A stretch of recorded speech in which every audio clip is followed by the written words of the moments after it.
Então, domingo passado, quando eu vim participar aqui com vocês, foi ali na outra sala, durante o culto inteiro, o Senhor ficou falando comigo sobre um assunto que eu vinha escutando há um tempo, né? Eu vinha há um tempo ouvindo um vídeo no YouTube, eu estou sempre ouvindo alguma coisa, né? Procurando ouvir, eu ler. E quando eu não estou com muito tempo de ler, então eu recorro ao YouTube, né? Que aí dá para eu ouvir enquanto eu tomo banho, me arrumo, vou fazendo as coisas e eu fico ligadinha, recebendo do céu o alimento do Senhor. Então eu estava ouvindo sobre um tema que eu fiquei me perguntando, né? Senhor, será que em mim ainda falta alguma coisa nessa área para ser vencida, né? Para ser curada? E fiquei me questionando. Mas aí foi interessante que o Senhor foi me mostrando as coisas que eu já havia vencido nessa área. E eu fiquei pensando, e por que será que me veio ao coração ouvir, né, esse ensino, esse estudo, que inclusive é bem grande, é mais de 4 horas no vídeo, né? E então fiquei pensando o que poderia ser. E quando eu vim domingo passado, então o Senhor me incomodou o culto inteiro, sabe? Fazendo lembrar desse vídeo, dessas palavras. E aí eu partilhei alguma coisa com a pastora Liane. Fora o que eu vi no vídeo, também na palavra, no meu devocional, ele foi falando e acerca da mesma coisa. Acerca da mesma coisa, né? E eu fiquei, meu Deus, o que é que tu quer dizer com isso? O que é que tu pretende com isso? Né? Se é algo em mim que ainda falta, revela. Mas aí ele foi me fazendo lembrar do que eu já tinha vencido nessa área, né? Mas quando foi no domingo que eu ouvi o culto inteiro, esse incômodo, aí quando eu partilhei com a pastora Liane, ela disse, então venha dar uma palavra no próximo domingo sobre isso. Então é sobre isso que eu vim falar, e esse isso é a ofensa. Eu vim falar sobre a ofensa hoje. E eu acho que nada é por acaso, né? Hoje é dia de ceia. Glória a Deus, né? Porque a ofensa é algo que pode, no fim de todo o percurso, nos levar até a apostasia, né? Então, a ofensa é algo muito sério, e que aprisiona muito, né? A ofensa. Então, vocês já ouviram, eu sei que a maioria, até acredito, já tenha feito esse curso, que é aquele da isca de Satanás. Tem várias coisas sobre ele. Foi esse vídeo que eu fiquei ouvindo, né? É muito bom, realmente, né? Fiquei me deliciando e aprendendo.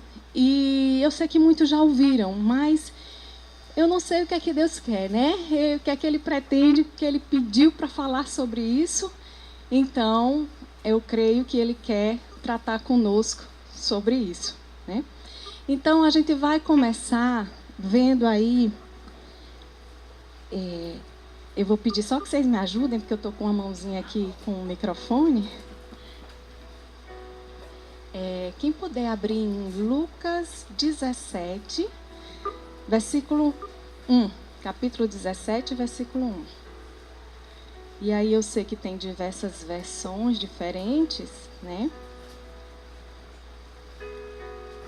Essa pastora Ana... Alguém encontrou? Só um. Então Jesus declarou aos seus discípulos: é inevitável que fatos ocorram que levem o povo a tropeçar na fé. Mas ai da pessoa por meio de quem vêm os escândalos. Então, aí na versão dela é fatos que levem a pessoa a tropeçar na fé. Aí tem versões que dizem a versão. Disse Jesus aos discípulos: é impossível que não venham escândalos, mas ai daquele por quem ele vier. Então, a dela fala de escândalos, né? A minha também, que é a Nova Versão Internacional, também fala de escândalos. E tem versão que fala de ofensa, né? É a mesma coisa, porque no grego a palavra escândalo quer dizer isca. Então, quando você monta armadilha para pegar um animal, você coloca lá uma isca, não é assim? Então, essa isca é que é o escândalo. Na palavra grega, é a isca. Então, a isca, no caso, para nós aqui é a ofensa. Então, a ofensa, ela é uma isca de Satanás. Lógico que Satanás ele não vai se apresentar, principalmente para nós que conhecemos, né, algumas artimanhas, nós cristãos. Ele não vai se apresentar com chifre, tridente e cauda, né? Ele não vem dessa forma. Então, ele vem através do engano. Né? E aí, a ofensa é um engano. E por que a ofensa é um engano? Não é porque parece tão claro assim a ofensa. Por que a ofensa é um engano? Porque, veja, a pessoa te ofendeu. A pessoa errou com você. E aí você se acha no direito, porque você se acha injustiçado, né? Porque foi ofendido por aquela pessoa te magoou, aquela pessoa fez algo para você que te magoou, então você se acha no direito, você tem a razão. Então, por isso que ela é uma armadilha. A ofensa é uma armadilha.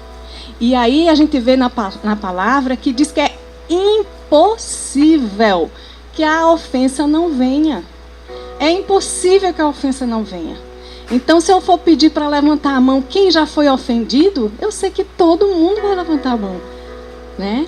Agora, se eu perguntar quem nunca foi ofendido, quem nunca se chateou com ninguém aqui, quem nunca teve um motivo para se chatear, tem alguém aqui?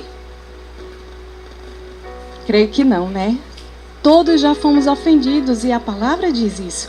É inevitável que a ofensa venha. Então é inevitável. Agora, qual é o X da questão? É como nós vamos lidar com a ofensa. Então, se é inevitável que ela venha, como nós vamos lidar com ela? O que, como Cote costuma dizer, né? Eu nunca me esqueci, ele costuma dizer, o que nós vamos fazer com o que fizeram conosco?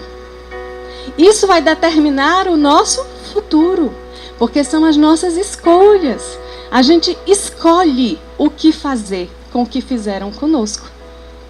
Eu vou me aborrecer, eu vou querer vingança, eu vou revidar, eu vou ficar amargurado, vou deixar criar aí uma raiz de amargura, eu vou trair, eu vou agir com minha própria força, ou eu vou perdoar.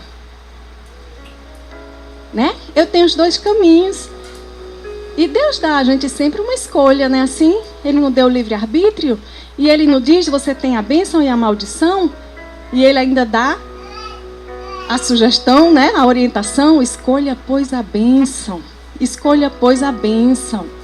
Então, vai depender de nós, das nossas escolhas, o nosso futuro. E vai depender como nós vamos reagir ou agir, né? Porque Jesus, ele não reagia, ele agia, não era assim? Ele não reagia. Você vê, ele foi preso, Pilatos ficou boca aberta com Jesus, né? Porque ele estava ali sendo insultado e ele não reagiu. Ele não reagiu. Né? Ele abriu mão do direito dele. Ele tinha direito ou não tinha? Ele tinha todo o direito, ele era um inocente, né? Ele tinha todo o direito, mas ele abriu mão desse direito. E aí vem a parte que o Senhor falou comigo no meu devocional, porque assim, desde que ano passado a pastora Liane propôs aquele devocional de 4 capítulos por dia, né? Eu fiz ano passado, aí concluí, deu certinho um ano. Mas o Senhor falou comigo, assim, para eu fazer de uma forma um pouquinho diferente. São 4 capítulos, mas assim, eu faço 3 do Antigo Testamento e 1 do Novo Testamento. Porque o Novo Testamento é menorzinho, né? Então eu sempre faço 3 do Antigo e 1 do Novo. 3 do Antigo e 1 do Novo. Eu vou fazendo assim. E tem sido uma bênção, assim, né? Já fazia assim antes. Tem sido muito bom. E realmente a palavra, ela cura, ela liberta, ela faz tudo. Ela é fantástica, ela é maravilhosa, né? Então, aí aqui, Deus falou comigo, na parte do Antigo Testamento, com relação ao território. Território. Nosso coração, nossa mente, né, ele comparou assim como um território. Os israelitas, eles buscavam entrar aonde? Na terra prometida, né? Eles buscavam entrar na terra prometida, não é isso? E então, Deus foi dando estratégias e, assim, o povo errou muito, ficou 40 anos no deserto, não sei o quê, teve toda aquela história. Mas você vê, principalmente no Pentateuco, aqueles 5 primeiros livros, né, Moisés narrando toda essa história, né, quem eles iriam encontrar, como é que seria, enfim, todos aqueles povos. E é essa passagem que eu quero encontrar aqui. Deixa eu colocar meu óculos, porque a idade chegou. Dá meu óculos, amor, por favor. Quem disse que eu enxergo mais sem óculos? Ele vai me auxiliar ali, viu? Eu estou presa aqui.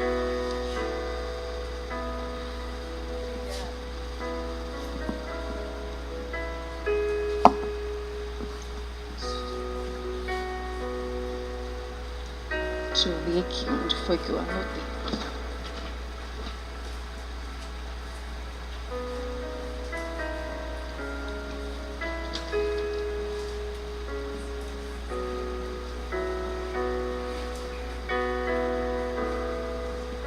Então, em Deuteronômio 7, nos versículos de 1 a 6, tem o que Deus ordenou para o seu povo, as orientações do Senhor, para entrar na terra prometida.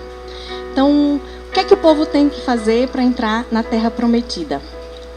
Tu pode me ajudar? Não sei se tem marcado. Então, Deuteronômio 7, de 1 a 6. Na minha versão, vou ler aqui na minha versão, tá? A nova, a NVI. As nações idólatras serão expulsas. Então, Deus diz assim: quando o Senhor, o seu Deus, os fizer entrar na terra para a qual vocês estão indo para dela tomarem posse, ele expulsará diante de vocês muitas nações. Aí vamos ver quais são as nações. São 7 nações. Quais as nações que o Senhor vai expulsar? Os hititas, os girgazeus, os amorreus, os cananeus, os ferezeus, os heveus e os jebuseus. São 7 nações maiores e mais fortes do que vocês. E quando o Senhor, o seu Deus, as tiver dado a vocês, e vocês as tiverem derrotado, então vocês as destruirão totalmente. Não façam com elas tratado algum e não tenham piedade delas. Aí o Senhor foi falando comigo. Veja que interessante. Tem os hititas.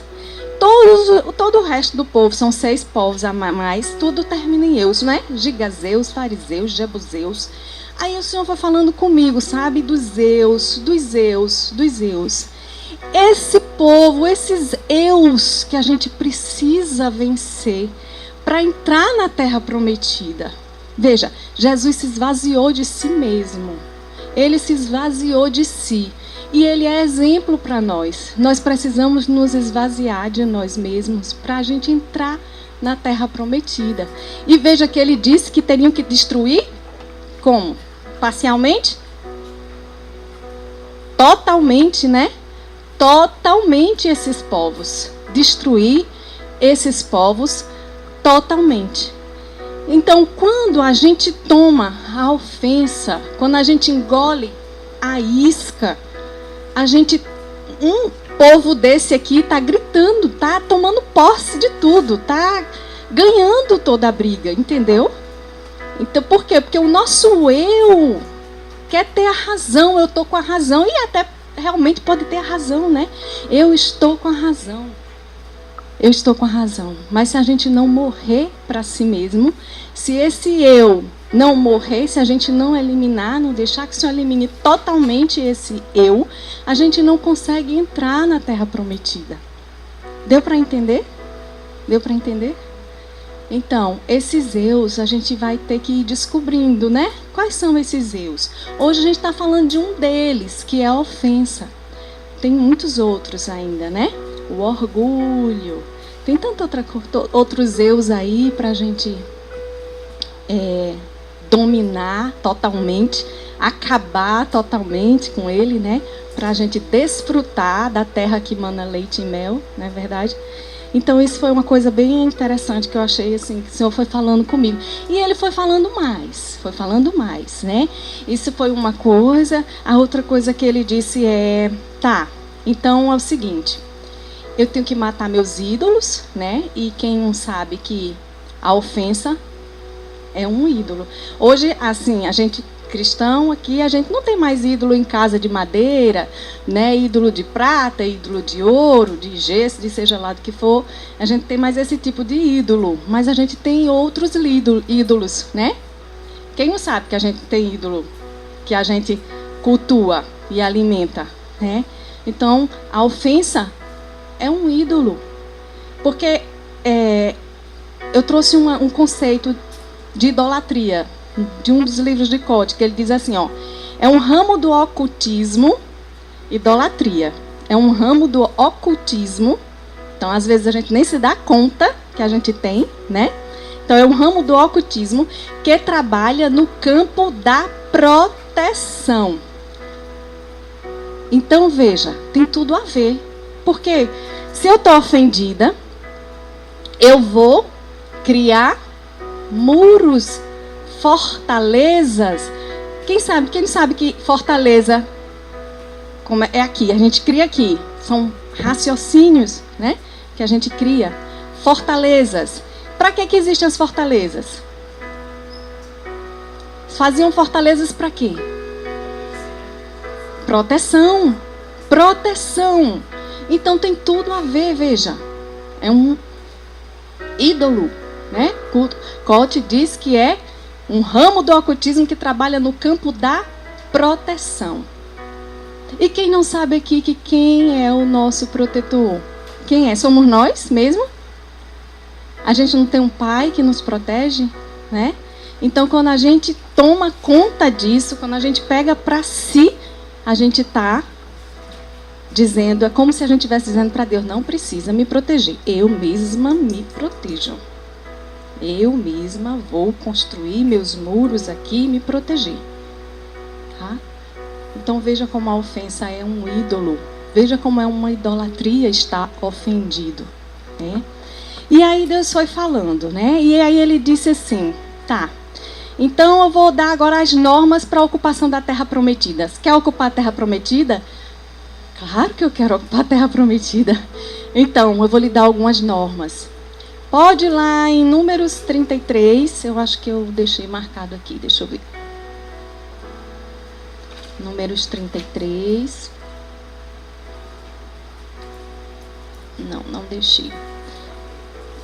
50. É porque aqui eu acho. Vou pegar assim.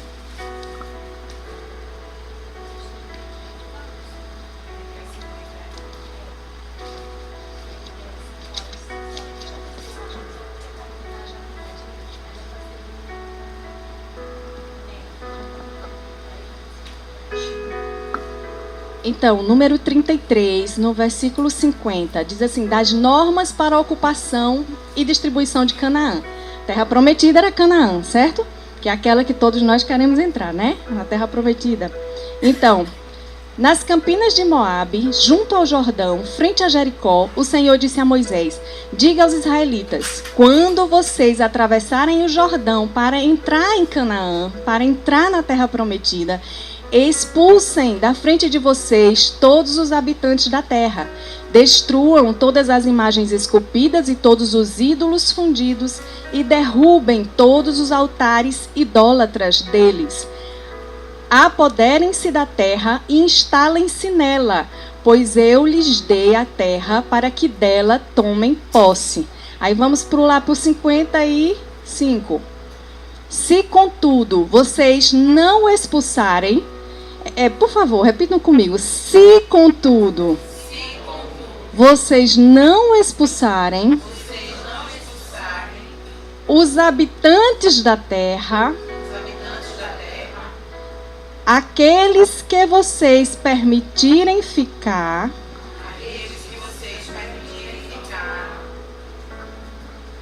se tornarão farpas em seus olhos e espinhos em suas costas. Então, aqueles que a gente permitir que fiquem vão se tornar o quê? Farpas nos nossos olhos e espinhos nas nossas costas. E ainda diz mais: eles lhes causarão problemas na terra em que vocês irão morar. Então, vejam, eles podem já ter adentrado, eles já podem estar na terra prometida, mas eles vão ter problemas se eles não vencerem esses povos, certo? Aqueles eus, tantão de eus lá, né? Então ele diz isso: então farei a vocês o mesmo que planejo fazer a eles. Então assim, Deus estava vindo com juízo sobre aquele povo, né? E Deus queria cumprir a promessa que ele fez aos antepassados. Ele tinha uma promessa que ele tinha feito aos antepassados, né? De Moisés, Abraão, Isaac, Jacó. Ele tinha feito essa promessa. E ele estava cumprindo a promessa. E no cumprimento dessa promessa, ele estava vindo com juízo sobre aquele povo idólatra. E ele diz que se eles não eliminassem totalmente, digam totalmente. Obrigada. Totalmente. Se eles não eliminassem totalmente aquele povo, ele iria fazer com eles, o seu povo, o mesmo que ele estava fazendo com aquele povo idólatra. Tá certo? Então, não é uma escolha, a gente não tem escolha nesse sentido não, gente. Porque, olha, a gente vive numa sociedade democrática, né? Como a nossa amiga falou do empoderamento, que todo mundo só fala empoderamento, empoderamento. Então, a gente vive numa sociedade democrática. E aí a gente acha que a gente, pronto, então a gente pode escolher tudo, todas as coisas, mas a gente cristão, a gente não vive a democracia não, a gente vive a monarquia, não é não? A gente não tem um rei? Se a gente tem um rei, qual é o regime que a gente vive? É uma monarquia. E quando a gente vive uma monarquia, a gente faz o que a gente quer? A gente faz o que o rei determina, manda, né? A gente faz o que o rei manda. E o próprio filho dele, que veio como rei também, abriu mão de tudo, de todos os direitos que ele tinha. Ele já chegou abrindo mão, porque veja, ele nasceu aonde? Quem é que já nasceu numa manjedoura? Ninguém, né? E a gente, comparado ao rei, meu Deus, né? E ele abriu mão de tudo, nasceu numa manjedoura. Abriu mão de tudo, né, para fazer a vontade do rei, do pai, né? Não é assim? Então aí Deus continuou a falar comigo, né? Então veja, foram vários dias, ele vem falando já, uma sequência de dias aí. E eu, amém, Senhor, amém. E aí ele também foi e me abriu os olhos de uma coisa que eu nunca tinha tentado para isso. Ele abriu meus olhos para algo. Ele disse: olha, na terra prometida, você tem fronteiras, sabia? Que você tem limites lá. Porque a gente pensa assim: ah, tá bom, eu entrei na terra prometida, eu sou livre em Jesus e tudo mais, eu posso todas as coisas. Não, ele dá limite também lá. Como ele deu a Adão e Eva, né? Ele não disse que podia comer de todas as coisas, mas do fruto daquela árvore eles não podiam, né? Ele também dá limite na terra prometida. Ela tem fronteiras. E aí ele coloca aqui, ó, as fronteiras da terra prometida. Está em Deuteronômio 7, 22.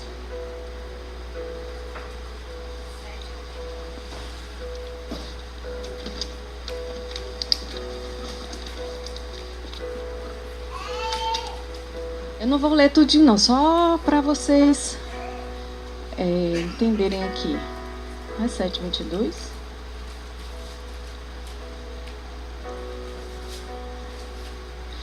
Não é 7:22 não, gente. Perdoe. Isso aí é o que eu vou falar daqui a pouco. É fronteiras. É números. Números 30. Mas deixa ser aí guardadinho, viu? Que vai já eu vou falar. É números 34.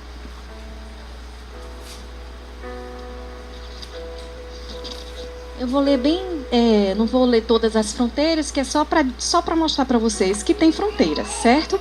Aqui, ó, Números 34, começando no 1, ele diz: Disse mais o Senhor a Moisés: Dê ordem aos israelitas e diga-lhes: Quando vocês entrarem em Canaã, terra que lhes será sorteada como herança, terá estas fronteiras. Aí ele vai dar as fronteiras. Aí diz, ao lado sul terá isso. Aí diz, depois no 6, a fronteira ocidental será assim, assim. Aí diz no 10, a fronteira oriental, e vai dizendo. E lá no 12, na parte B, ele diz assim: será essa a terra de vocês, com as suas fronteiras de todos os lados. Então veja, tem um limite na terra prometida também. Né? A gente que está na Terra Prometida, ela é até aqui no norte, no sul, no leste, oeste. Você não pode ultrapassar, né?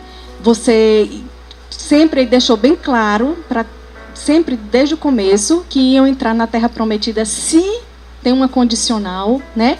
Se obedecer aos seus decretos, se obedecer às suas leis. E essas leis, esses decretos, esses limites, ele dá porque é um rei ditador, é um rei...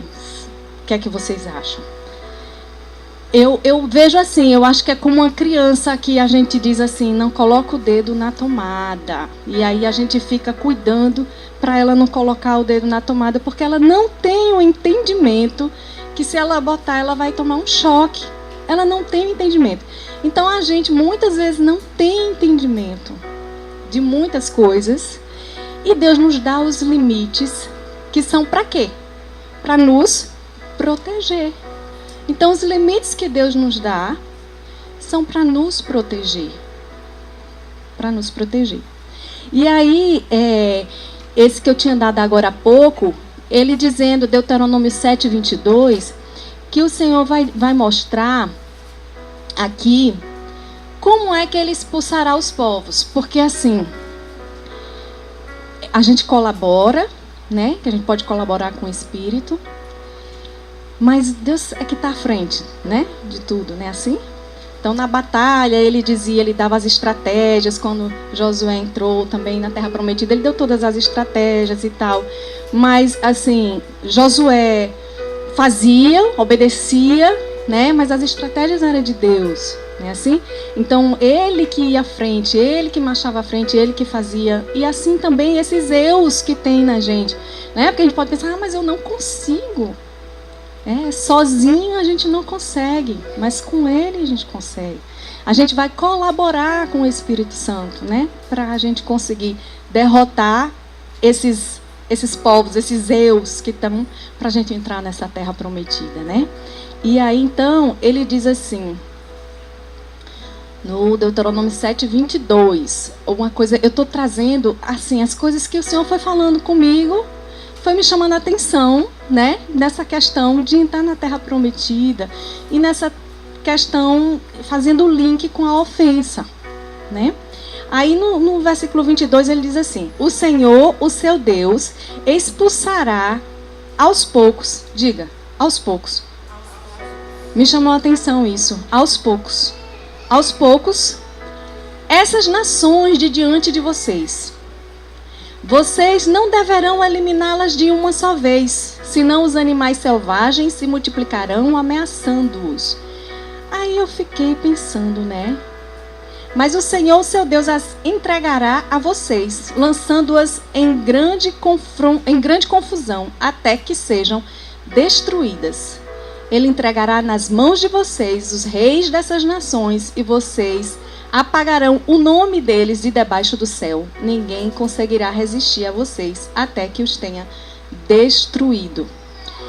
Então, assim, porque às vezes a gente está numa luta, a gente entrega a nossa vida a Jesus, como a gente chama, né? A gente se converte, a gente aceita o senhorio de Jesus na nossa vida. E aí começam os confrontos, né? Para expulsar esses povos, né? começa os confrontos. E às vezes você consegue vencer numa área, né? Vence um povo desse, aí tem o outro. E às vezes o tempo vai passando e você ainda, poxa vida, ainda não consegui, ainda não estou curada, ainda não estou liberta, ainda... quem não pensou nisso ainda? Quem já tem mais de, 4 anos, 3 anos de caminhada que não pensou nisso? Eu acho que todo mundo já pensou nisso. Às vezes a gente, né, até meio que desanima. Meu Deus, não vai acabar isso nunca? Como é isso? Mas aí o Senhor falou comigo aqui com relação a isso. Veja, Ele expulsará aos poucos. Aos poucos, né? Não é de uma vez. Por quê? Porque Ele está treinando a gente. Semana passada a pastora Eliane disse: essa igreja é uma igreja de líderes. Então, quanto Deus está treinando a gente. Como é que Ele vai colocar a gente numa liderança sem preparar o nosso caráter?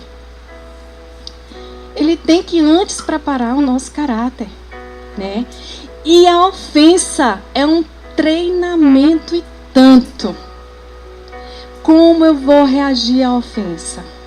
Será que eu vou reagir como um filho maduro ou eu vou reagir como um filho imaturo ainda, né? E aí também na palavra a gente tem, no grego a gente tem 2 palavras para filhos, 2 palavras distintas. Uma palavra que se refere a filho por questão de ter nascido daquele pai. É filho porque nasceu daquele pai e daquela mãe. Aí ele é filho. É um filho imaturo ainda.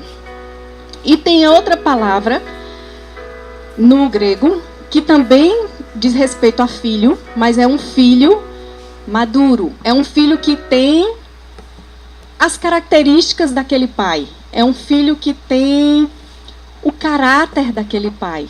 Sabe? Que você consegue identificar, mesmo se assim, ninguém lhe disser que fulano é filho de cicrano, então, você não sabe, mas você olha para ele e você acha ele parecido, ou então você vê nele algumas coisas que é do pai.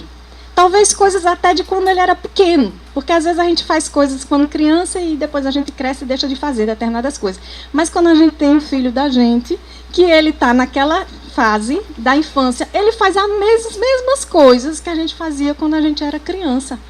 Quem nunca viu isso ou nunca ouviu falar? Alguém já passou sem perceber isso. Mas quem tem filho, parente, né, criança em casa, não sei o quê, você olha e diz, meu Deus, teu pai fazia isso, ou tua mãe fazia desse mesmo jeito, né? Então, então, no grego existem esses 2 termos para filho, é interessante. E o filho maduro, quando ele fala do filho maduro, a palavra uios, é aquele filho que é conduzido pelo Espírito Santo. Esse conduzido pelo Espírito Santo é o filho maduro. Certo? Então, Deus está trabalhando conosco para nos colocar em lugares altos, para sermos cabeça e não cauda, né? Como diz as bênçãos. Mas, para isso, nós vamos ser provados. Né? Quem nunca leu aquele livro de Cote? Do Obreiro Aprovado, né? Vamos ser provados. E aí, quais serão as nossas atitudes, né? Nós vamos agir ou reagir? Como é que nós vamos passar pelas provas, né? Então, eu queria só colocar uma experiência que eu tive. Eu tive uma experiência que, assim, eu fui chamada para estar à frente de um grupo de mulheres. Aí eu fui cuidar dessas mulheres por um tempo, um discipulado. E eu fui muito provada. As 2 vezes que eu fiquei, já fiquei 3 vezes, mas as 2 vezes primeiras eu fui mais provada. E, assim, foi muito difícil para mim, porque mexe, você vem, a ofensa vem, e você tem que... Mas eu sabia que eu estava sendo provada, sabe? Graças a Deus, o Espírito Santo me deu a orientação, o discernimento. Você está sendo provada, né? E eu quero ver como é que você vai sair nessa história. E, assim, eu tinha estado em Cote há pouco tempo, e quando você assiste um filme, ou quando você vê algo bom, legal, interessante, você quer partilhar, não é? Você quer contar para todo mundo, você quer... porque é legal, porque é interessante. Então eu vim tanta coisa boa para falar, para contar e tal. E aí, às vezes, no meio do discipulado, a gente contava algumas coisas. Eu digo, isso aqui eu vi assim, assim. Então eu compartilhava. Aí as mulheres ficavam tudo interessadas, queria saber mais e como era, não sei o quê. Aí eu disse, então vamos fazer o seguinte, vamos chegar meia hora antes, que aí eu compartilho algumas coisas e depois a gente entra no discipulado de fato. Aí, tudo bem, aí a gente combinou entre nós, eu pensei que não tinha nada demais. Eu não vi nada demais nisso. Mas aí eu fui duramente punida por causa disso. Eu nem imaginava, né? Eu estava com o coração tranquilo, que eu estava compartilhando algo de Deus, algo bom, e, enfim, mas... a correção veio e veio assim, no meio do grupo todo, não foi um particular, não foi uma parte, foi assim, no meio do grupo mesmo, sabe, uma exposição. E eu fiquei assim, atônita na hora, porque eu não esperava, não imaginava nem nada. As mulheres todas ficaram olhando para mim assim, ficaram, né? E eu digo, meu Deus, e agora? E assim, é impossível que a ofensa não venha. A ofensa vem. Porque a gente tem carne e sangue correndo na veia, como diz a história. A ofensa vem. Agora, como eu vou lidar com ela? O importante é que eu não deixe que aquela ofensa permaneça. Porque ela vai se enraizar e ela vai dar frutos. E os frutos da ofensa não são bons, não. Né? Se vocês olharem, só para anotar, eu não vou lá, porque para a gente não se estender mais, mas se vocês olharem depois aí em Mateus 24, de 10 a 12, ele está falando dos últimos dias, e quem não sabe que a gente está vivendo nos últimos dias, né? Então, nos últimos dias, ele diz que naquele tempo, muitos ficarão ofendidos. Muitos ficarão ofendidos, trairão e odiarão uns aos outros. Então, veja que é uma sequência. Eu fico ofendida, se eu permaneço na ofensa, o próximo passo vai ser a traição. Se eu permaneço, o próximo vai ser o ódio. Né? Que ele diz, trairão e odiarão uns aos outros. Então,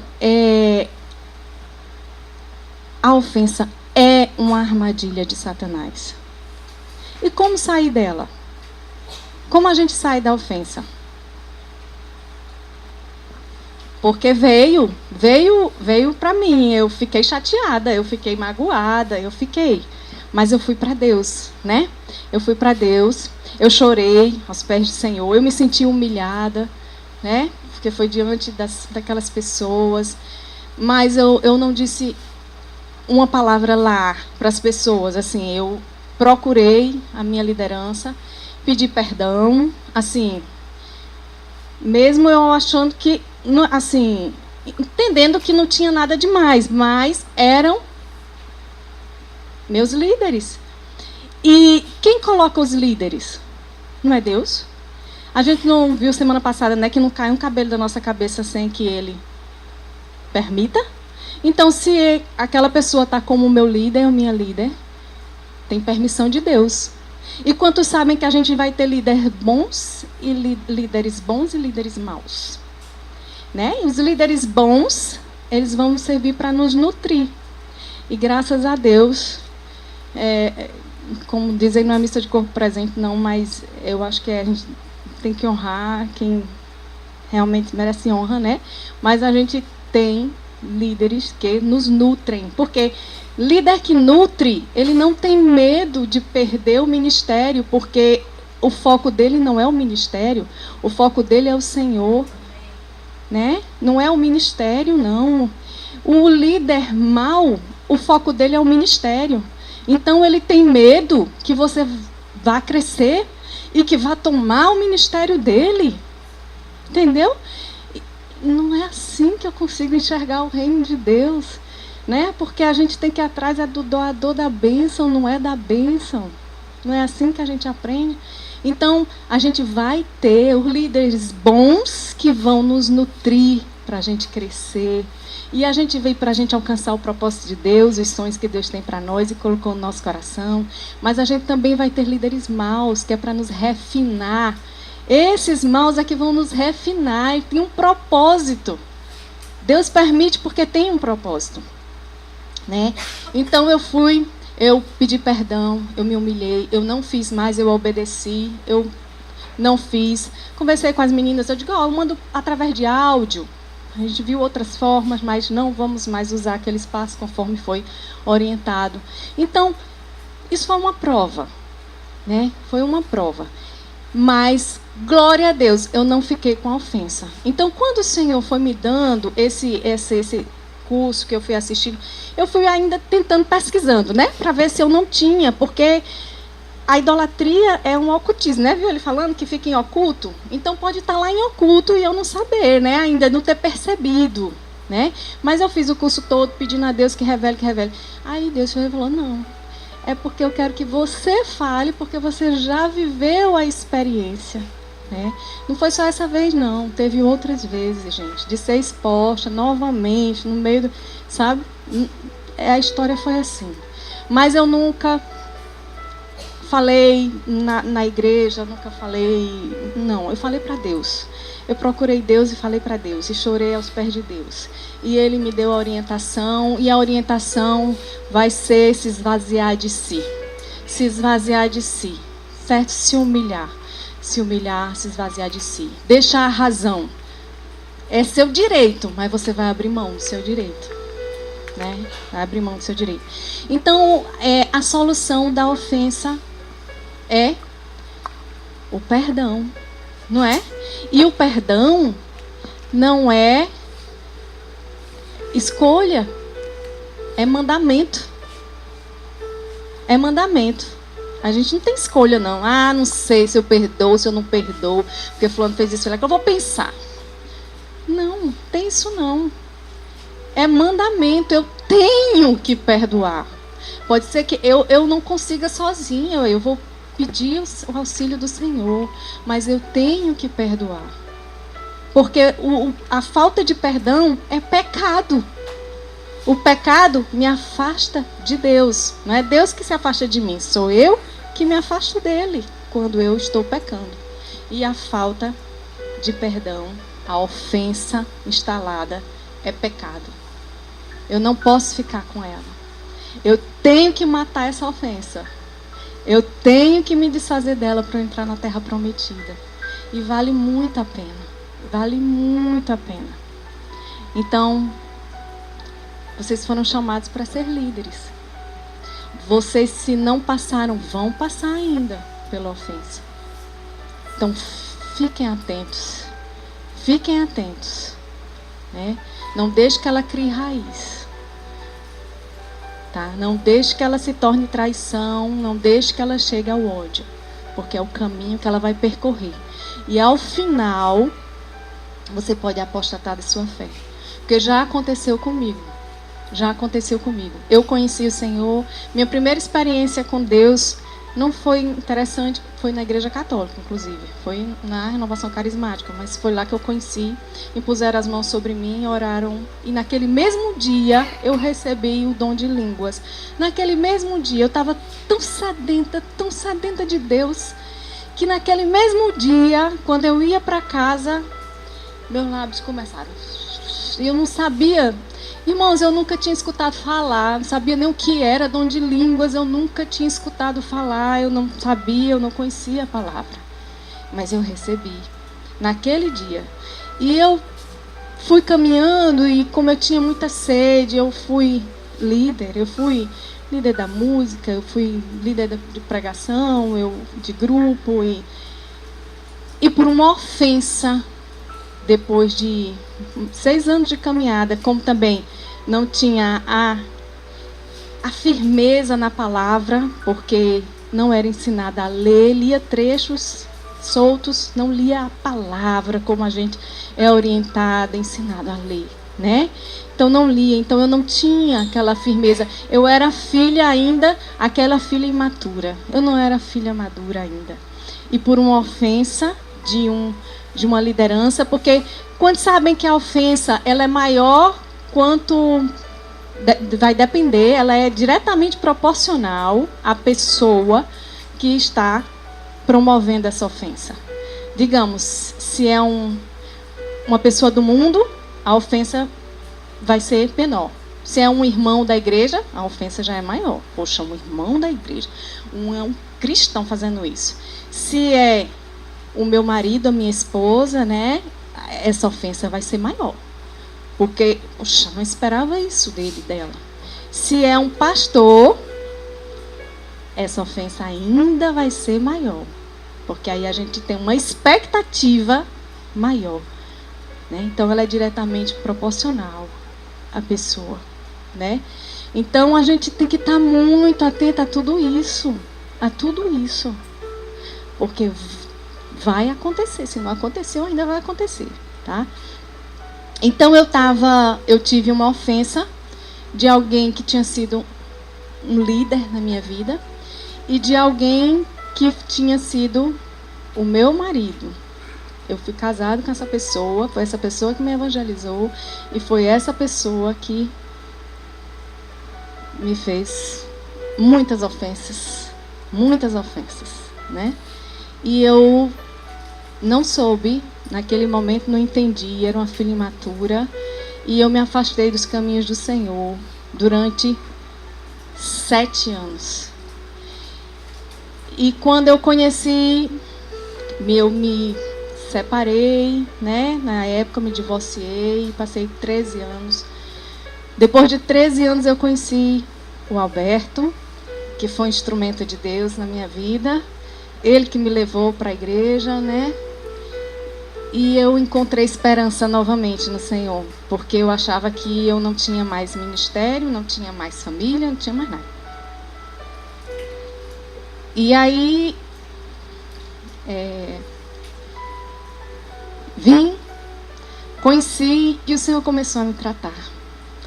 E o interessante é que o Senhor não usou um pastor para me tratar, usou meu marido para me tratar, para fazer todo o processo de libertação. O Espírito Santo é lindo, ele sopra onde quer, quando quer, né? Da forma que ele quer. Foi assim que ele fez. Para a honra e glória do Senhor, estou aqui eu hoje contando essa história. E eu passei 7 anos afastada. E quando eu leio a palavra também, eu vejo que o 7º ano é o ano do perdão da dívida, né? É o ano do perdão da dívida. Aí o Senhor falou comigo que tinha perdoado a minha dívida. Porque nesses 7 anos, eu me afastei muito do Senhor. Muito. Eu tive, assim, fronteiras que se não fosse a misericórdia de Deus, eu não estava nunca. Nossa, estava perdida. Então, assim, Deus, a gente precisa conhecer Ele por revelação. Tá certo? Eva, quando foi falar com Deus, ela não conhecia Deus por revelação. Quem conhecia era Adão. É tanto que quando o inimigo chegou, foi enganado. Eu fui enganada porque eu não conhecia Deus por revelação, eu conhecia de ouvir falar. Eu não conhecia por revelação, eu não tinha o conhecimento de Deus firme aqui na palavra, né? Não tinha, era uma filha imatura, fui enganada, né? Então, Satanás usa disso. E é tanto que Eva disse, né, dessa árvore eu não posso tocar nem comer, e não foi isso que Deus disse. Então provou que ela não tinha esse conhecimento revelado de Deus. E assim a gente vê na história, por exemplo, de Judas e de Paulo. Veja a reação de Pedro. Veja a reação de Judas e veja a reação de Pedro. Os dois negaram, cada um à sua forma, os dois negaram a Jesus, não foi? Os dois negaram a Jesus. E olha que eles ficaram até o fim, porque lembra que antes vários desistiram, eles ficaram entre os 12, aqueles que permaneceram, né? Mas Judas, nunca teve a revelação de quem Jesus era. Judas achava que Jesus era um profeta, um homem. Ele nunca entendeu Jesus como Senhor.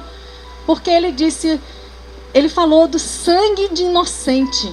Ele falou, sangue de inocente? Era o Senhor ali, não era o sangue de inocente. Se ele tivesse conhecimento revelado de quem Deus era, ele não teria se suicidado. Ele tinha voltado e pedido perdão, porque ele sabia que Deus era capaz de dar o perdão. Já Pedro teve o conhecimento. Lembra que ele teve o conhecimento revelado? Quem eu sou? Jesus perguntou. Quem vocês dizem que eu sou? Primeiro perguntou o que é que o mundo dizia. Depois, quem vocês dizem que eu sou? E foi através de Pedro que o Espírito Santo se revelou e disse: é o Cristo, o Filho do Deus vivo. Então, Pedro, mesmo tendo negado Jesus, ele tinha firmeza de quem ele era. E ele voltou e ele fez tudo diferente, né? Judas não teve condição. Então, assim, estou falando tudo isso para que a gente possa abrir o nosso coração para o perdão, para que a gente esteja atento às provações que a gente vai passar. A gente está sendo aqui chamado, aqui vocês têm um chamado de liderança. Vão passar por provas, certo? E a ofensa é uma prova. E aqueles que não conseguem passar nessa prova e que vão criando raízes de amargura, podem chegar até a apostasia. Como quando a gente vai no carnaval, várias pessoas aqui falaram, chega lá e vê, eu fui e tal, deixou. Vá saber. A maioria foi por ofensa. Eu passei por isso. E eu tive essa chance. Graças a Deus eu agarrei com unhas e dentes a chance que o Senhor me deu, né? E me arrependi verdadeiramente. E liberei perdão para quem eu precisava liberar perdão, né? E o Senhor fez uma nova história na minha vida, né? Hoje minha vida é outra, né? E já outras pessoas da família já estão passando por esse processo. Então a gente faz um convite a vocês. Era o que eu tinha para passar para vocês. Eu tenho certeza que o Senhor deve ter falado, se não com todos, mas com alguns, né? Vai depender da abertura também que a gente vai dar para Ele. E hoje é dia de ceia. Então, imaginem o perdão hoje como é importante para a gente se achegar aqui, né? À mesa do Senhor. Então, eu vou convidar vocês a baixarem a cabeça, fecharem os olhos. E pedir ao Senhor que traga a memória de vocês, assim, porque às vezes está tão escondido, ou às vezes o orgulho ainda é um desses povos, ainda é um desse eu aí, tão forte ainda, que a gente não consegue nem admitir que a gente tem ofensa de alguém. A gente consegue nem admitir que tem. E às vezes ela está aí, escondidinha. E aí ela só vai poder ser tratada quando ela vier à luz. Porque a gente só consegue tratar quando vem a luz. Satanás tem domínio enquanto está nas trevas. Mas quando vem a luz, ele perde o domínio. O domínio é do Senhor. Então traga a luz tudo aquilo que ainda esteja aí, que enquanto eu fui falando, você foi lembrando. Alguma situação que você tenha lembrado enquanto eu fui aqui falando. Traz a luz. Deixa o Senhor tratar. Não se apegue. Abra mão dos seus direitos de revidar, direito de vingança, direito que seja. Quem trata com nossas lideranças é o Senhor. É Ele que vai tratar. Foi Ele que pôs, é Ele que institui os líderes e é Ele quem trata com os líderes. Abra mão. Faça como Davi. Davi, ele dizia, o Senhor é meu vingador. Então nós não temos direito de nos vingar, não. Esse direito é de Deus. Ele vinga o seu povo. Ele que nos vinga. É Ele. Tá? Então, Senhor, vem agora aqui essa manhã. Passeia, Senhor, no nosso meio. Traz à tona, Pai, tudo que está em oculto.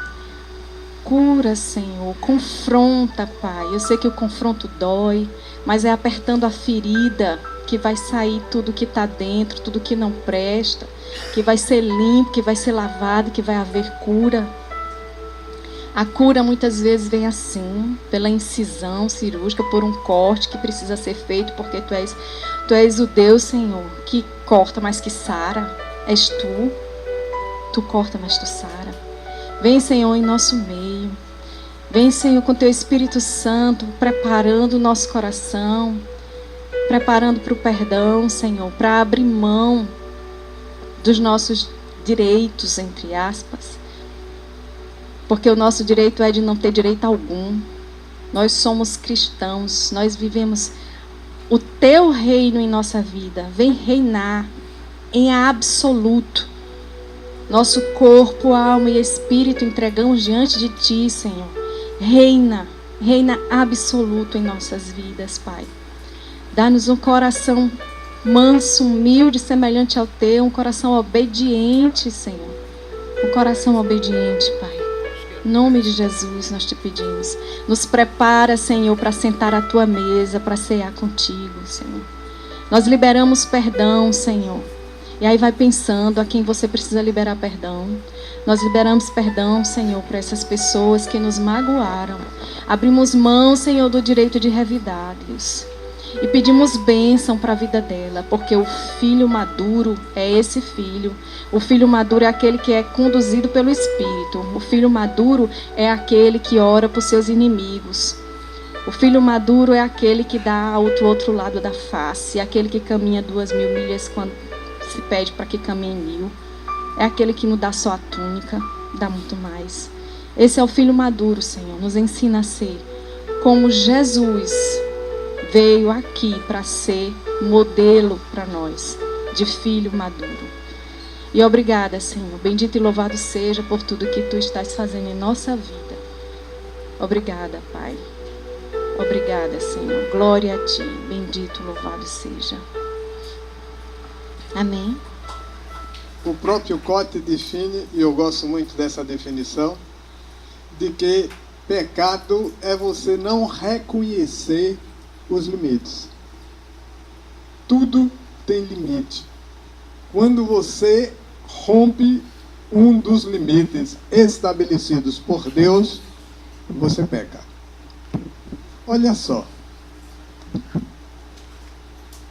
Lá no paraíso, Deus disse a Adão: tudo o que tem aqui é para lhe servir. Apenas aquela árvore lá no meio do jardim, dela você não come. Porque se comer, morre. Olha, biblicamente falando, morte quer dizer afastar de Deus. Ou seja, você vai ter que sair daqui. Você deixa isso tudo. Gente, a única virtude exigida por Deus para que o homem permanecesse no paraíso não foi humildade, não foi bondade, não foi amor, foi obediência. Obedecer os limites. Então, o pecado é um conflito que existe entre os seus desejos, a sua vontade, os seus diferentes apetites e os limites estabelecidos por Deus. É só isto que é o pecado. Quanto ao problema da prova, você, para ser aprovado, tem que fazer uma prova. É ou não é? Como é que você é aprovado se não fizer a prova, se você fugir dela? Nunca você vai poder ser aprovado. Olha, gente, Hebreus 12, 14 e 15. Vamos ler juntos? Diz o seguinte: segui a paz com todos e a santificação, sem a qual ninguém verá o Senhor. Atentando dignamente porque ninguém seja faltoso, separando-se da graça de Deus. Nem haja alguma raiz de amargura que, brotando, vos perturbes, e por meio delas muitos sejam contaminados. A raiz de amargura pode contaminar a muitos. E o resto, tudo já foi dito e muito bem colocado. Eu gostaria de lembrar a vocês que no ato do novo nascimento, nós recebemos um espírito novo. Mas a mente, a alma, precisa ser restaurada. E isto é um processo, não é um acontecimento. Quando a palavra diz de pouco a pouco, não acontece de vez. Ninguém consegue fazer isto de uma vez. Botem isso na cabeça para não se frustrarem. É um processo.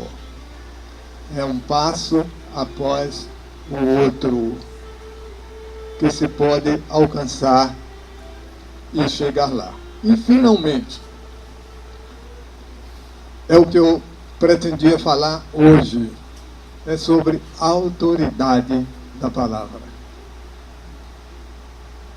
Amados, eu não vou ler o texto porque creio que vocês conhecem. Eu só vou citar. Em Mateus, capítulo 8, do versículo 5 ao 11, conta que um centurião estava com um servo doente e procurou Jesus.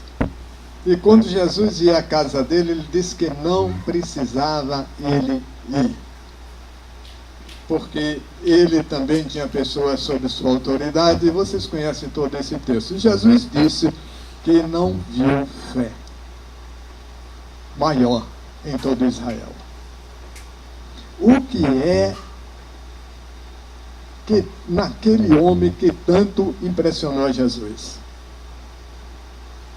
A fé que ele tinha na autoridade da palavra. A autoridade da palavra. Ele dizia, basta que digas uma palavra e tudo. Olha só, gente, a palavra diz, você obedeça. Muitas vezes nós não entendemos o que Deus está fazendo. Então, nesse caso, obedeça. A obediência é maior do que o próprio mandamento, do que a própria fé. O mandamento, você obedece ou não obedece. Depende de uma decisão de sua vontade. Então, obedecer está acima do mandamento. Obedecer. Isto é importante. Mas vamos para Lucas, capítulo 5, do versículo 1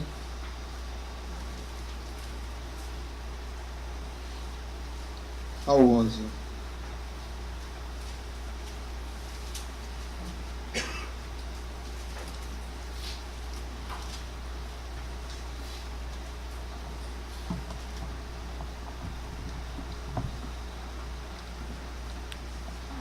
Eu não vou ler todo o texto.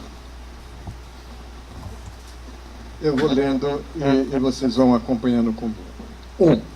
E aconteceu que, ao apertá-lo a multidão para ouvir a palavra de Deus, estava ele junto ao lago de Genezaré. E viu 2 barcos juntos à praia do lago, mas os pescadores, havendo desembarcado, lavavam as redes. Entrou em um barco, que era o de Simão, pediu-lhe que o afastasse, um pouco da praia, e assentando-se, ensinava do barco as multidões. Vamos ver. Jesus, aonde ele está, tem uma multidão de junto dele. Pessoas se aproximam de Jesus. E esta multidão é heterogênea. Cada um está por um motivo específico, embora todos estejam procurando nele a resposta. Mas tem um detalhe. Sempre que há uma multidão, há egoísmo. E cada um tinha o seu interesse e cada um queria se aproximar dele o máximo, chegando a ponto de sufocar.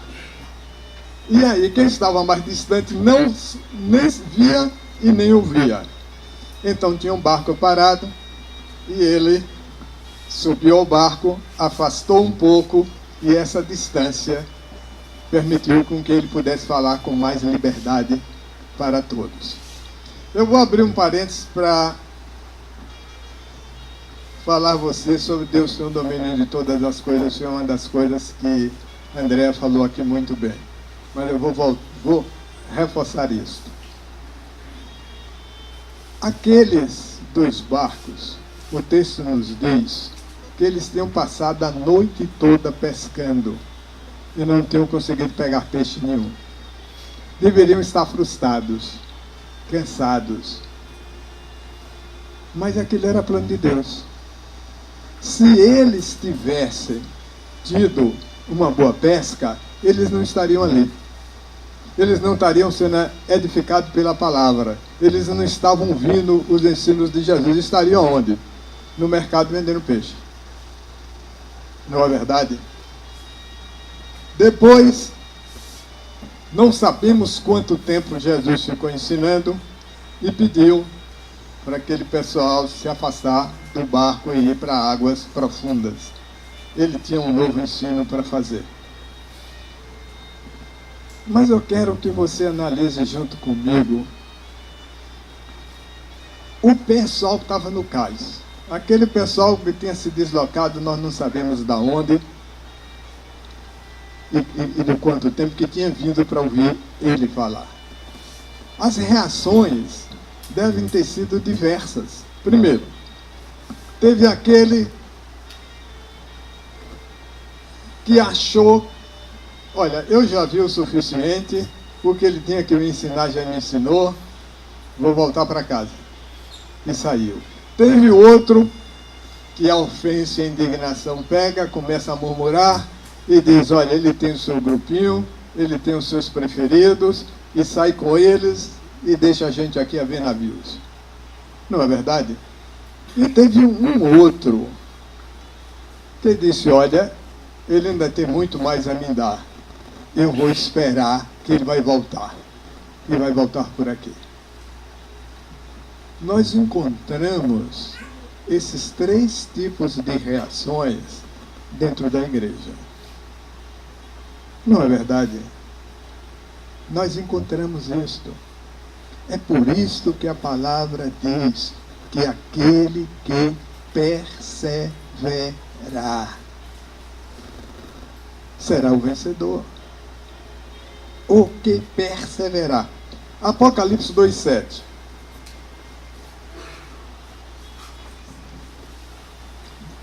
(2:17) 2:17, não 7:17.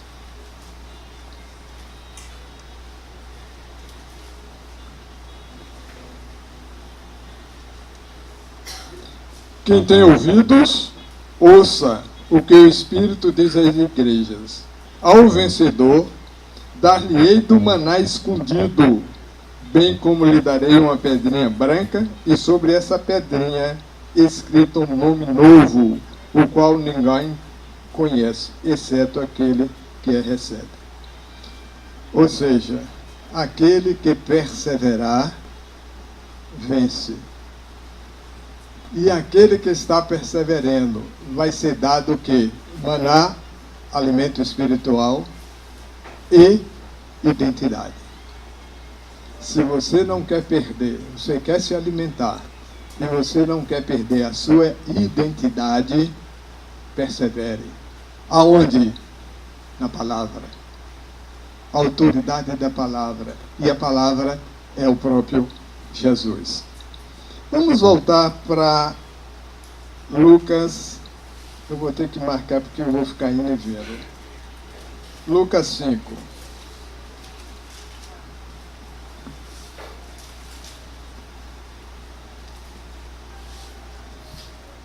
Quando acabou de falar, disse a Simão. Nós paramos no 3, não foi isso? Assentou-se e ensinou. Quando acabou de falar, disse a Simão: afasta-te ao largo e lançai as vossas redes para pescar. Olha, gente, o que Deus está fazendo, muitas vezes, e a maioria das vezes, nós não entendemos. E é por isso que os erros entram em ação e terminam atrapalhando a nossa vida. Pedro provavelmente deveria, não só Pedro, Tiago, João, todos eles eram pescadores. E devem ter pensado, nós passamos a noite inteira e não conseguimos pegar nem um peixe. Nós somos pescadores e sabemos que o mar não está para peixe. Ele é carpinteiro, lá de Nazaré, não entende de pesca e vem aqui nos mandar, entendeu? Pescar.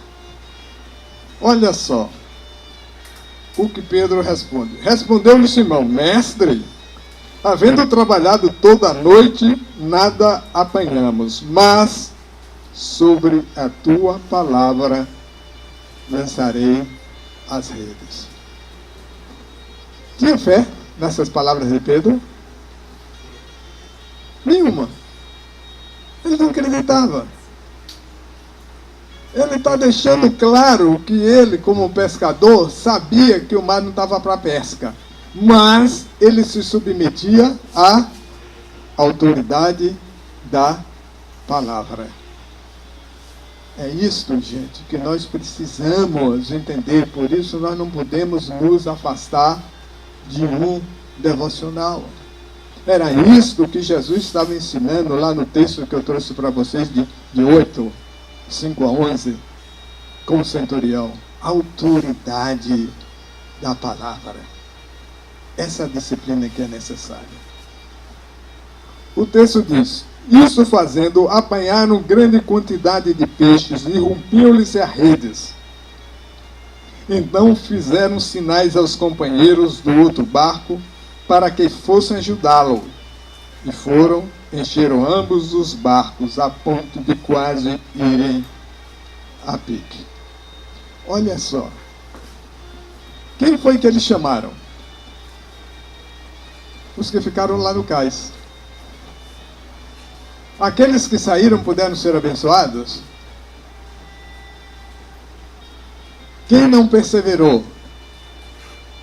Perdeu. Gente, vocês não conseguem ver neste texto aqui a mensagem do arrebatamento? Aquele que perseverar até o fim vai. Aquele que não perseverar fica. Olha só, alguns saíram dizendo: olha, eu já recebi o suficiente e foi embora. Eu não vou para Apocalipse 12, mas se vocês olharem, vocês vão ver outra figura do arrebatamento ali falando de uma criança que nasce. O que é o nascimento de uma criança? É um corpo que sai de outro corpo e deixa o corpo completo. Não vai ser diferente, não. O corpo de Cristo vai sair como nascimento, vai sair de dentro de um corpo e vai deixar outro corpo completo. Todos os arrebatados são salvos, mas nem todos salvos serão arrebatados. Dá para entender isso? É o que eu estou tentando dizer a vocês. Outra coisa que a gente vê nesse texto. Eles se empolgaram de uma forma, esqueceram totalmente a incredulidade que eles tinham, esqueceram Jesus, esqueceram tudo. Eles eram pescadores. À medida que ia pegando peixe, eles se empolgaram com o sucesso. Só aí, eles não conseguiam fazer outra coisa a não ser pegar peixe. É quando a ficha cai e Pedro diz, versículo 8, vendo isso, Simão Pedro prostou-se aos pés de Jesus, dizendo, Senhor, retira-te de mim, porque sou pecador. Quantas vezes o sucesso faz isso conosco? Quantas vezes? Se o negócio vai bem, se você começa a ganhar dinheiro, se você começa a ser reconhecido, se você começa a ser aplaudido, cuidado, para que você não tire os olhos de Jesus e bote os olhos no negócio. Nós não somos diferentes de Pedro, não. Pedro está sendo utilizado aqui como peixe de piranha, piranha de boi de piranha, para nos ensinar, para nos mostrar isso. Eu vou também abrir um parêntese para dizer a vocês que Deus não fica devendo nada a ninguém. O texto nos mostra isso. Ele tomou emprestado este barco por um pequeno período de tempo, nós não sabemos qual, não foi isto? E devolveu os 2 carregados de peixe, que eram os que eles queriam. Não é verdade? Muitas vezes eu já vi pessoas perguntando por que aquelas nações em volta de Israel são tão ricas, cheias de petróleo, coisas que eu diga. Eu só encontro uma resposta. Deus não fica devendo nada a ninguém. Os 3 reis magos eram de onde? Eles vieram e presentearam a Jesus no seu nascimento. Não precisa entrar nesse detalhe, não foi isso?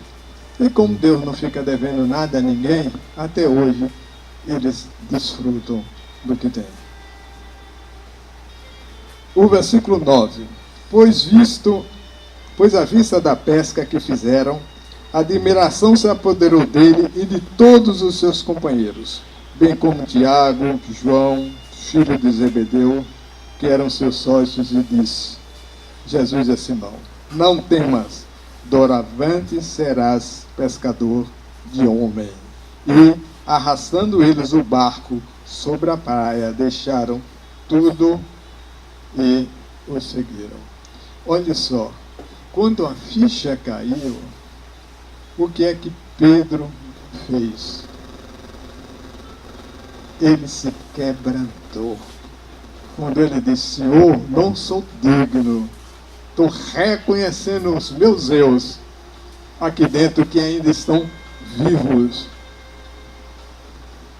Quando você identificar um destes erros, que deve existir vários aí dentro, está aqui o que é que deve ser feito. Coloca na cruz. Coloca aos pés de Jesus. Que Ele vai saber o que fazer com cada um deles. E nós podemos ver aqui no texto claramente que Jesus mudou os erros deles. Mudou completamente os valores que eles tinham. E eles deixaram de ser pescadores de peixes para serem pescadores de almas. Diz que eles esqueceram a tal ponto que deixaram todo e seguiram, ou seja, abandonaram os 2 barcos de peixe. Que era inconcebível se pensar que o pescador fizesse isso. Não é verdade? E eu pergunto a vocês, quem foi cuidar desses peixes? Lembra daquele pessoal que estava lá no cais? Que parecia que tinha ficado para trás? Eles ficaram com os peixes. as coisas de Deus são perfeitas. E eu termino dizendo a vocês que uns são chamados para pescar e outros são chamados para tratar o peixe. Porque o peixe que não é tratado apodrece. Não é decisão sua nem minha o que vou fazer, mas dele, que é o Senhor. Amém? A autoridade da palavra. Ele disse sobre a ceia: fazei isto em memória de mim. A ceia é uma ordenança. Talvez alguns de vocês nem entendam o porquê. Eu poderia tentar trazer alguma luz sobre isso, falando sobre simbolismos, mas talvez em outra oportunidade. Mas o importante, maior do que o entendimento, é obedecer. É obedecer. Imagine, gente, a situação de Noé. Será que Noé entendia por que é que ele estava mandando fazer um barco? Todo mundo zombando, mas ele perseverava e obedecia. Você dizia, talvez ele pensasse que ia ter um dilúvio, foi dito, Então, o porquê é que eles tocavam capim e botavam um leão lá dentro para comer capim? Ele não sabia o que estava fazendo. Ele simplesmente obedecia. Muita gente diz que se admira da fé de Noé. Realmente é uma grande fé. Mas eu me admiro também da paciência da mulher de Noé, que não deve ter sido pouca e nem pequena. Certo? Eu quero dizer, ninguém é completo e todos precisam de alguém para que o complete. E nós não somos diferentes como o corpo de Cristo. Uns são chamados para pescar, outros são chamados para tratar o peixe. E cada um faça segundo o que foi destinado por ele. Vamos para a ceia, por obediência ao Senhor. É muito difícil quebrar paradigmas e tirar a igreja das paredes da religiosidade e trazer para a essência a qual o Senhor chamou a igreja para ter e ser, que é relacionamento, é ser família. Então nós precisamos repensar o nosso cristianismo, porque ele está um pouco afastado da palavra de Deus. Então a gente está buscando essa essência. O Espírito Santo, quando eu perguntei a eles, vocês sabem disso, que desde o início eu falei assim, Deus, por que mais uma igreja? Tem tanta igreja boa por aí.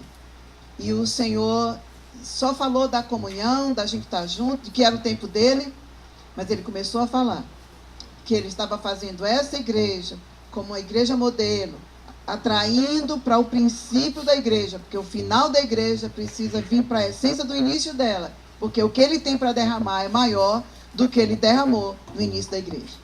Então a gente está tendo uma rara e poderosa oportunidade de ter a essência transformada. Muitos de nós veio de outras igrejas, poucos são os que são novos convertidos, até porque essa é uma experiência muito triste da igreja atual. Onde estão os novos convertidos? A gente está saindo de um canto para o outro. A gente está saindo ferido. Mas está na hora de cada um entender o seu papel. Você é discípulo de Cristo. Não é de um líder carismático que lhe diz o que fazer, que lhe impulsiona. Você é discípulo de Cristo. Você é impulsionado pelo Espírito Santo para ser lenha no altar, para queimar no altar de Deus. Não fica olhando para os lados, esperando que as pessoas tragam comidinha à sua boca, nem direcione sua identidade. Sua identidade vem de Cristo. Eu não quero ser um líder carismático na sua vida, lhe ditando como você deve proceder. E eu quero aqui ser um veículo de quebra de paradigmas na sua vida, para que você olhe para Cristo, para que você receba do Senhor a força, a graça, a direção e sua essência seja restaurada. Perfume que perdeu a sua essência, ele fica com um cheiro de velho. Já viu um perfume que perde a essência, como é horrível. Ei, perdoe, mas é a maioria de nós. A maioria de nós é sal insípido. E nós, desculpe, eu cheguei um pouco desaforada, né? Mas eu quero o seu bem. Eu quero lhe preparar para a eternidade. E a gente precisa de uma correção de rumo. Nós estamos no barco. E é um barco firme, forte, lindão. A gente está tudo no lugar certo. Mas a gente precisa de uma correção de rota. E nós vamos ir olhar para esse Senhor, Jesus Cristo, que vai fazer correção de rota. Então, primeira coisa, primeiro conceito, eu sou discípulo de Cristo. Discípulo de Cristo não faz discípulo para homens, nem para si mesmo. Faz discípulos para Cristo. E você está sendo chamado para ser um ganhador de almas e um consolidador de vidas. Acabou a zona de conforto. Ou você oferta sua vida e seu lar, ou sua vida. Nós vamos fazer discípulos. No seu trabalho, no seu colégio, faculdade, onde você for, nas suas áreas de ação, você será um fazedor de discípulos para Cristo. A zona de conforto acabou. Eu pedi para falar antes da ceia, porque quando a gente ligar na terra, a gente foi estabelecido pelo Senhor a ceia, fazer isso em memória dele até que ele venha, né? Anunciando a morte dele até que ele venha. Então, você liga na terra algo que foi ligado nos céus. Então, é um momento poderosíssimo. Aí eu quero aumentar. Eu quero que haja um conserto em mim e um conserto na minha casa. Eu serei veículo de cura. Ainda que normalmente a gente é veículo de feridas, mas ainda que você não tenha sido, hoje você vai se posicionar para ser um veículo de cura na sua casa. Você vai levar Jesus com você de uma maneira muito especial. Sem religiosidade, mas em essência. Determinados. Porque o Espírito vai trazer fogo. Hoje é Purim. Uma festa poderosa de quebra de malignidade. Quebra de paradigmas malignos. Hoje é um dia poderoso de ligar na terra o que foi ligado nos céus. Porque eu não sou religioso e nem sou judeu. Eu sou um adorador, que eu entendo as ligações e conexões que Deus faz. Então a gente vai tomar a ceia. Eu queria chamar a Ruana, porque ela recebeu uma palavra de Deus sobre Purim. Nós vamos ser preparados. Pode sentar um pouquinho, marido, porque mesmo Ruana sendo rápida, vai demorar um pouquinho. E daí a gente vem para comer a ceia. Porque quando a gente comer esse pão hoje, e a gente beber este suco hoje, eu quero levar para minha casa socorro de Deus. Eu quero levar para minha casa um pedaço dos céus. Amém. Eu sei que Deus vai se conectar. Se você se conectar, Deus vai vir de uma maneira especial. Não só pelo poder da palavra, mas poder da fé, porque a palavra ativa a fé. Eu sei que vocês estão passando luta. O Senhor tem me mostrado algumas pessoas e tem me mandado orar por elas. Eu sei que tem muita gente aqui que está passando luta. Eu sei que tem algumas pessoas que estão sem convicção. A gente reuniu alguns líderes, oramos, determinamos algumas coisas. E eu vou viajar boa parte do mês, mas a igreja está aqui, firme e forte no Senhor. Deus levantou pastores e líderes para estar cuidando. No mês de abril nós vamos ter um encontro nosso. E um encontro poderoso para unir nossos corações, para nos fortalecer no Senhor. Nós vamos ter algumas estratégias para que a gente possa exercitar, ser igreja, receber força, compartilhar. Então eu sei que tem muita gente capaz. E você vai sair do banco, porque hoje Deus vai tocar em você, para que você possa exercer esse poder que Ele deu a você. Porque o Espírito que entrou em Cristo Jesus e o ressuscitou naquele túmulo e tornou aquele túmulo vazio, Ele está pronto, porque Ele habita em mim, Ele habita em você, Ele está pronto a operar milagres, atuar no sobrenatural. Dê lugar.